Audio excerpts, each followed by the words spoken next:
আবার দুর্নীতি আবাস যোজনায় এবার পূর্ব বর্ধমানের খণ্ডকোষে অভিযোগ, পাকা বাড়ি থাকা সত্ত্বেও শাসক দলের পঞ্চায়েত প্রধান মালতী সাঁতরার নাম রয়েছে আবাস তালিকায়। আগে খণ্ডকোষ পঞ্চায়েতের প্রধান ছিলেন মালতীর স্বামী হারু সাঁতরা। তখনই গীতাঞ্জলি প্রকল্পে বাড়ি তৈরির অনুদান পেয়েছিলেন তিনি, কিন্তু নতুন তালিকায় আবার রয়েছে তার স্ত্রীর নাম। মালতীর সাফাই, তাদের নাম কিভাবে তালিকায় উঠল সেটা তিনি জানেন না।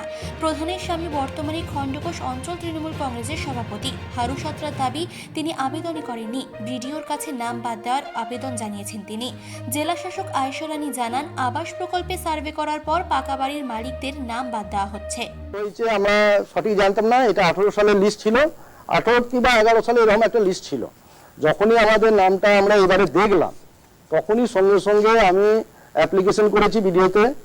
বিডিও এসে ইনকোয়ারি করে গেছে, এসডি অফিস থেকে এসছে, পুলিশ প্রশাসন এসছে। তখন আমরা যতবারই এসেছি যে আমাদের বাড়ি আছে। আমাদের অলরেডি সার্ভে টিম বেরিয়েছিল, যেগুলো পাকা বাড়ি পেয়ে গেছে ওগুলো সব বাদ দিয়ে দিয়েছে। এখানে কোনো কে কি ব্যক্তি আছে সেটা নেই, কার পাওয়ার যোগ্য সেটা দেখে আমাদের সার্ভেতে আমরা সিদ্ধান্ত নিচ্ছি। যেখানে যেখানে বেশি অভিযোগ আছে ওখানে আমাদের সুপার চেকিংটা হচ্ছে, যেখানে থানা থেকে লোক যাচ্ছে এবং সিনিয়র অফিসার এসডিও থেকে শুরু করে এডিএম থেকে শুরু করে সবাই এই যে যেখানে বেশি রকম অভিযোগ আছে সেই জায়গাতে সুপার চেকিং করে যারা ইনএলিজিবল যাদের বাড়ি রয়েছে সেগুলো পুরোটা আমরা বাদ দিই। মানসী বসুর রিপোর্ট, চেতনা বার্তা। জেগে থাকে, জাগিয়ে রাখে।